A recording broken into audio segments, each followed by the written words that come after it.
Uh, 1 week removed from another tough game, had a chance just to kind of relax. Hope you guys had a chance to get away for a week and relax as well. But hopefully we got our guys freshened up, ready for the second half of the season. It's really the focus right now at this point. You can't look back; you look forward. Obviously, nobody in our program's happy with where we are right now. We've set an expectation and a bar up here the last few years, and we're not reaching it. And again, it goes to everybody that sits in this room on a normal day here to get it done. Coaches coach and players play, so nobody's happy. I think that's the important thing, and everybody's working their tails off to get better. And again, the focus has got to be on us and what we're doing. Even though we got the number 15 team in the country coming in here, focus got to be on us executing and doing our job to make things better. And it's not an easy task, as you guys know, but it's what we do as coaches and what we enjoy. Obviously, last week we made a change at the quarterback spot. I got a ton of confidence in Phil Jurkovec. I still do, even if you won't and don't. I still do, but felt like we needed a spark at that position, see what happens, and so that's kind of what we did.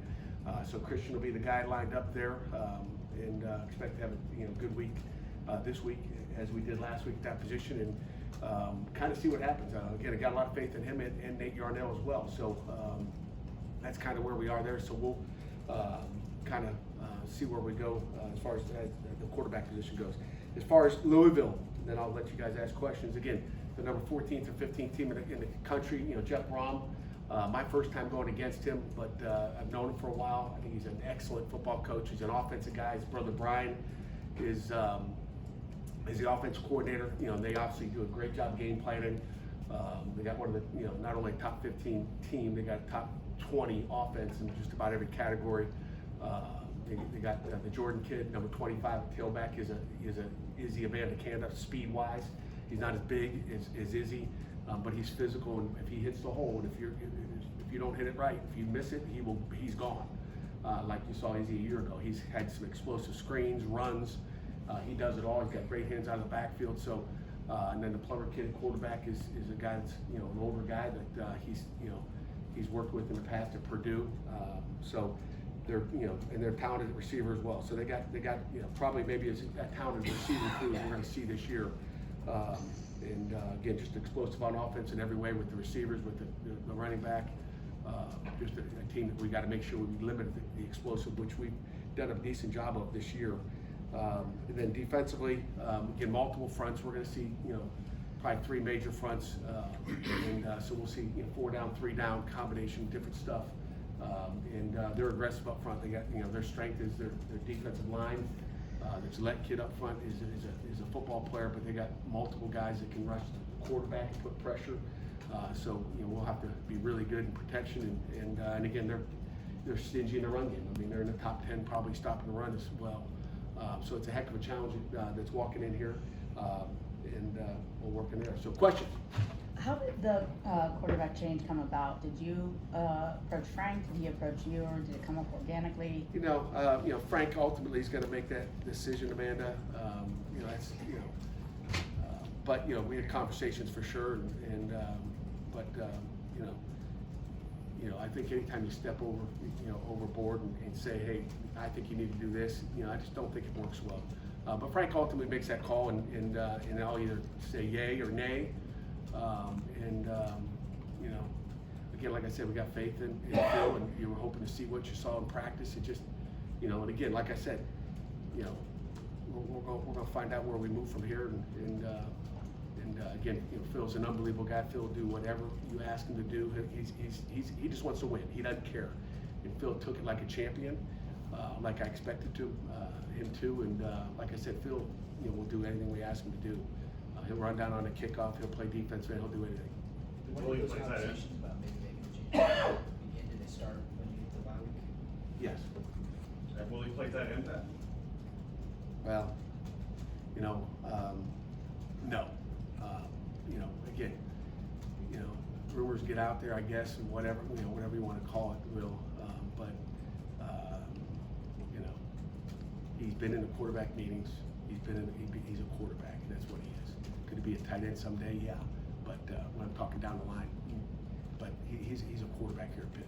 Is that, we haven't got the depth chart yet from, game notes, but is he listed as number 3 on the quarterback depth chart? Who? Phil. No, he's listed as number 2 right now, but we'll see how the week goes. Pat, did Phil run routes this past week of practice? Did he run routes? Yes. I don't remember. No, he didn't run any routes in a team period at all. What about in an individual setting? Did he run any routes? I don't recall. There's the discussions you had. So if he with- runs routes, he's a tight end. I'm just asking a question. Okay. The discussions you had with Frank, after the Virginia Tech game. Did you have any of those before the Virginia Tech game? About, did you contemplate a change before the Virginia No, game? no, Jerry. How have you seen the team respond to this? Because this is a huge change for Phil, a guy who a lot of people have been behind. This Mhm. is something you guys haven't had to deal with for a while. Yeah, how did the team respond? I don't go ask, hey, what do you guys think about? We don't, it's just gotta do what you gotta do. And again, it's never an easy decision when you do something like that. It's why you take your time and do it the right way, Chris. It's just one of those things. I mean, I haven't asked, hey, how do you guys feel? You feel better or you feel worse? Or it doesn't really matter. We gotta go out and play and we gotta all execute. Offensively, defensively, and special teams, we gotta go out and execute because it doesn't matter who's sitting back there. We're gonna need everybody around him to play well. Right, but like have the Eagles had to sit down, more conversations with Christian to help him get up to speed? Like what's been the team's reaction to help Christian be ready for his first start? There's really been no discussions. I mean, I've met with the Eagles unless they discuss stuff on their own, which, Christian's been ready, so I don't think there's like this get ready. Christian's not gonna be any more ready than he is, and will be on Thursday afternoon. You mentioned needing a spark, that's why you. part of Yeah, I it- just think you gotta change it up at some point and, gotta figure out that, if that's gonna help at all. I can't tell you it's gonna. We gotta go all execute around it. And, I think that's the key. And I've said that for 5 weeks and I don't wanna stick to it because it's a fact, is everybody's gotta execute around together. I was thinking about where your quarterback situation will be next year, part of the consideration at all, like getting Christian Davis experience. No, that's not, it's about right now, the future is, next Saturday at 6:30 on the CW network, that's the future, we're not worried about next year, we got plenty of time to worry about next year. Pat, in recent weeks you talked about how Nate Garnell helped out on the scout team. Will Phil help out on the scout team now? He would, we haven't discussed that, but he could go down there and throw it, I mean, I know he would. Maybe it's something we'll play around with, but, we feel pretty good with what we got down there, but he could go down there and do that as well. And that half of action and what you've seen. I wanna keep him locked into quarterback though, I mean, we keep 3 quarterbacks down, so I'd probably say that's not gonna happen. In that time you've seen him, what have you seen from Christian? What do you like about Christian's game, about his leadership? Christian's got a great release. I mean, you guys have seen a little bit of him play, this year so far, but he's got a great quick release. He throws a great ball. He can sling it around. He's athletic and he's fired up.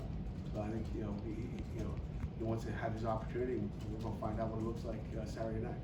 Dad, what do you notice, what's the biggest difference with Louisville under Braun as opposed to what you saw last couple years? It's very similar. I mean, I think Satterfield, what they did last year and what they did the year before during the COVID year, I forget what year we played them,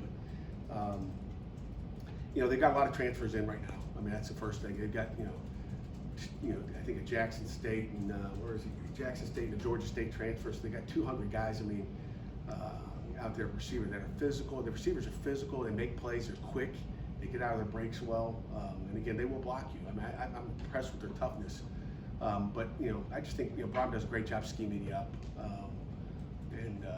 But they're a talented football team for sure. Is this the most balanced offense you think your defense will face, or at least to this point in the season?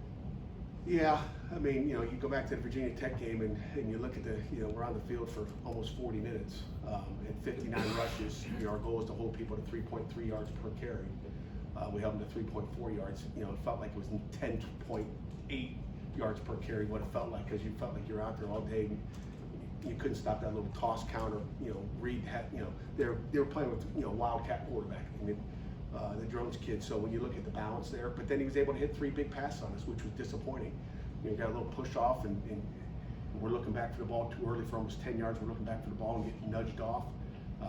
Perfect pass, and we give up 2 other big passes in that game. So, we got to be better on defense, stopping the run, and going back to the Louisville and the balance. Yeah, it's a balance. It's you got to play both, and you know, they're having success in the run game and the passing game. So it is a lot more balanced. However, you look at Virginia Tech and, you know, they average almost 12 yards per pass and 3.4 yards per run. So, you know, but it looked like it was the opposite, but it wasn't. How often did you practice last week? Twice, just like we normally do. Nothing more, nothing less. Practiced on Wednesday, Thursday. Given how Phil performed in some of the games, are you at all concerned with your offensive staff's ability to like evaluate talent? I know you said he looked good in practice, but it didn't exactly translate. It would start with me evaluating talent. We brought every one of these guys in here. No, I just think, I mean, you look back and, you know, as a coach, you're always going to be optimistic, Amanda. You look at it, you know, you think you're just going to keep replacing guys. We lost a lot of good football players the year before. And, you know, I'll say that week 5 or 6 or in the open week when you look back. But, you know, we just haven't made the plays we need to. You know, you have a different quarterback. You know, you go from Kenny Pickett for 5 years to where you got another quarterback and then you got another quarterback, and we just haven't gotten the groove. So it's evaluating talent. I can just tell you this, the quarterback is the most important position on the football team. And, you know, and when you talk about evaluating a quarterback, it starts with me. And, you know, we just got to do a better job in you know, that position. And again, like I said, it's not all the quarterback. But I like our talent on our football team. We just got to execute better. You know, we got to coach them better. We got to call better plays. Pat, without getting too specific, how important was this past week for health reasons, for getting healthier and to remedy some of those injuries? Okay, wasn't as good as you want it to be.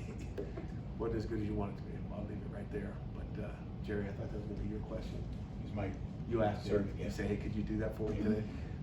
But it wasn't as good as you want to be. And, you know, in the open week, you know, you're not happy, and we got some guys banged up last week in the open week because we went out there in shells and we played football, which is what we need to be. We're going to go out there and be soft. We need to go out and play football and execute and try to get better fundamentally. So we got a couple guys even more banged up last week. So hopefully they'll be ready to go. But we didn't do ourselves any favors in the open week. How would you say the team reacted to the change of quarterback? I think Chris just asked that a little bit ago, but I didn't see any reaction. To be honest with you, we didn't make an announcement in here that it was going to happen. There was no cheering, there was no disappointment, there was nothing. But that's what I expected of our football team. It's business, and it can happen at any position in here, whether it's a D line or the receivers or O line. I mean, there's been changes made, whether it's ones you want to make or not make. But I saw no reaction at all. Our guys love each other here. You know, the coaches love the players. It's not an easy thing to do, and there's nobody in here going, "Oh, that's great."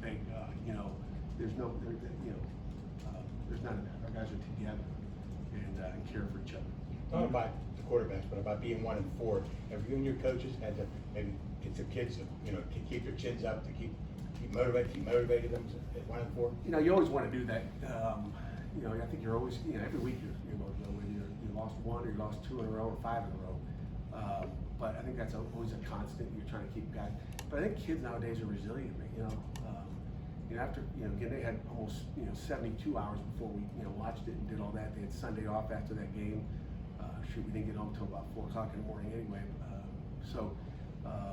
I think that, they came in, they looked at it, and we go out and try to fix the stuff. But you can't sit there and dwell on it. And again, I think the coaches will dwell on it more. I got to motivate the coaches, just to get them pumped up. Like, hey, that was last week. Let's go.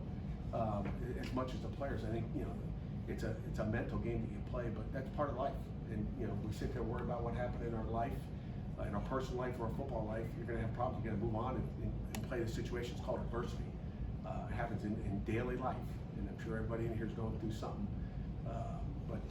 You got to move on. You can't be thinking about you can't have the poor me's.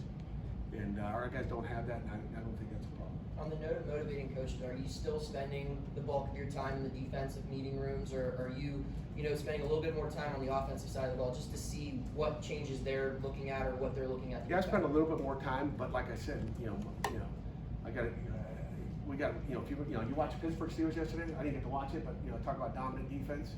I'm going to use my time, where it's supposed to be and what I can do to help. I am not going to go in there and shuffle it up and say, you guys need to try this, do this. I'll give my tips. I'll give things that I believe and see and coach fundamentals. But, when it comes to meeting time, I'm watching a majority of tape, whatever it is, 80% on defense. But when on the field, I'm out there watching, attitudes and effort on the field. Practice, I'm there all day long. I don't know if I've mentioned it to you in the past, but I'm there the whole time.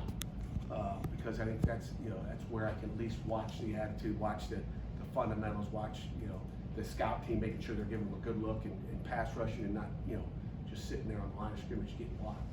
That, I believe it's been 4 different starting offensive line units in 5 games. How do you go about evaluating that room with so much turnover and injuries and all that kind of stuff, especially during a bye week? It's next man up. I mean, there's nothing, I look at the Giants quarterback a couple weeks ago getting sacked 11 times, and I'm like, man, he got sacked 11 times yet. It could get worse, I guess, right? And they get free agents. They get to pull guys in off the waivers and, get to replace those guys and pay them a lot of money to do it. We can't do that. The guys in Coach Borley's room aren't going to change, so we have what we have right now. The injuries are what they were, what they are, and we need to go play. But, when you compare it to things like that, it's our job to get them coached up, and that's what it is. There's no free agency. You're not going to the portal in the middle of the season, to get a new guy. It's what you have, and I'll take our guys, and it's our job is to coach them up. We got to get better. Have there been any discussions when Jake comes back if he'll be playing center or be moved back to guard? Haven't had that discussion right now. Just worried about getting him back first, and then we'll figure that out when the time comes. If we sit there before he's totally back, whatever that is, if we sit there and say, hey, when he comes back, we're going to do this. By that time, there might be somebody else out. That plan changes. So you don't make decisions until you know exactly, where everybody is and where we are. I know you said you guys practiced twice, but have you seen or heard the Christian working more with the receivers and the tight ends to kind of get into a flow with the first team guys so they can have a chance to develop more chemistry, especially during the off week? You know what? If they did it on their own. I can't tell you that they have gone out there. Besides the 2 practices, we've had a couple feet meets as well, where our guys go out and work with it. So they've been together. And again, the thing is, in our practices, and you guys are there early in the practice, during the week. It's not like we say, hey, Phil, you throw just to the ones, and Christian, you throw to the twos. It's them rotating out there, and they're getting there's no matching it up where, hey, you only throw to the one and you only throw to the twos. That's not what we have done or ever have done. So, they've thrown each other before. I don't think there's any, time. I mean, there's going to be a natural timing issue, but, there's nothing you can do about that. And it's something you can gain in a week.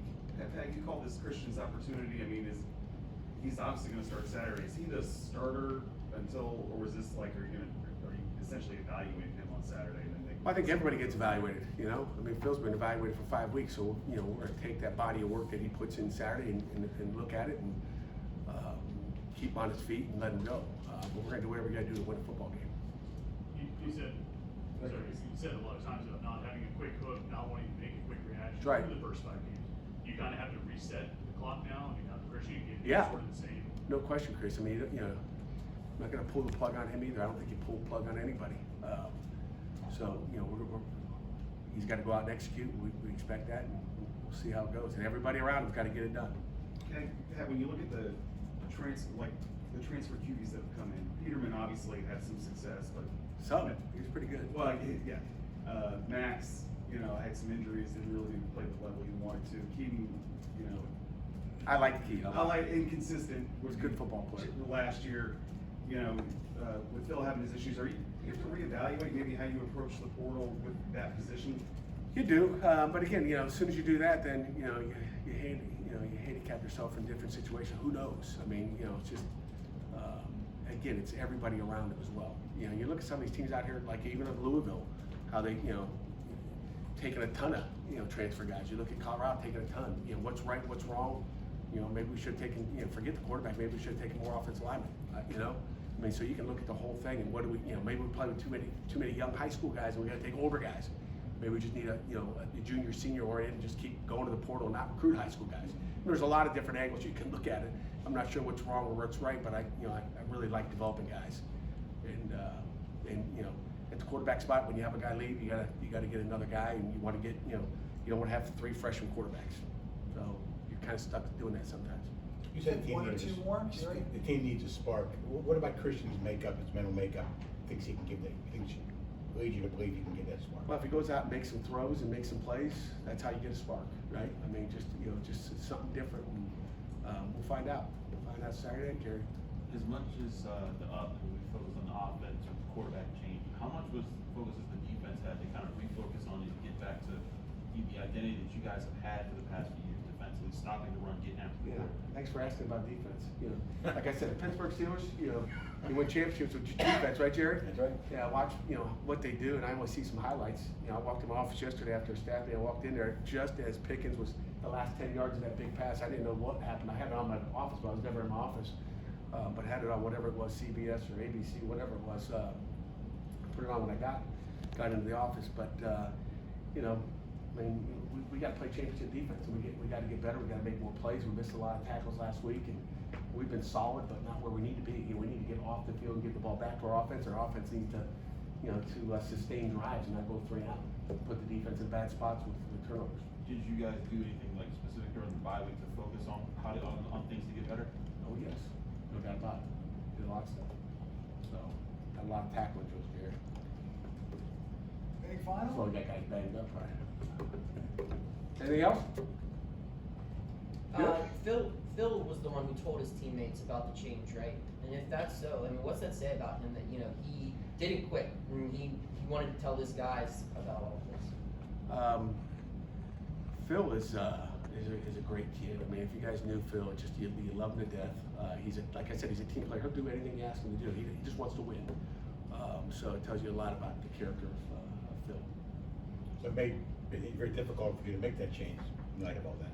It's difficult to make any change. Anytime you make any change, you know, I would say the quarterback's different than any other one, but it's a guy that's run the show for 5 weeks, and you know, it's not easy anytime. I mean, it's never easy.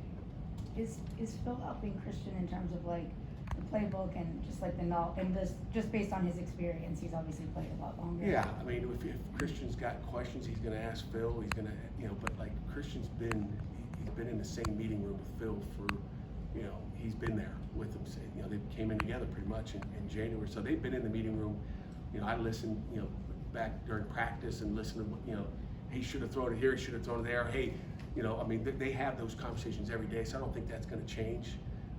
But, you know, whether it's Christian in there and the quarterback's evaluating what he's doing during practice, it's like, I mean, they all talk, hey, you know, it looked like the safety went to the middle field was closed. I mean, they're talking and having those conversations, you know, every day, every period, you know, every drill. Coach, thank you very much. All right, guys.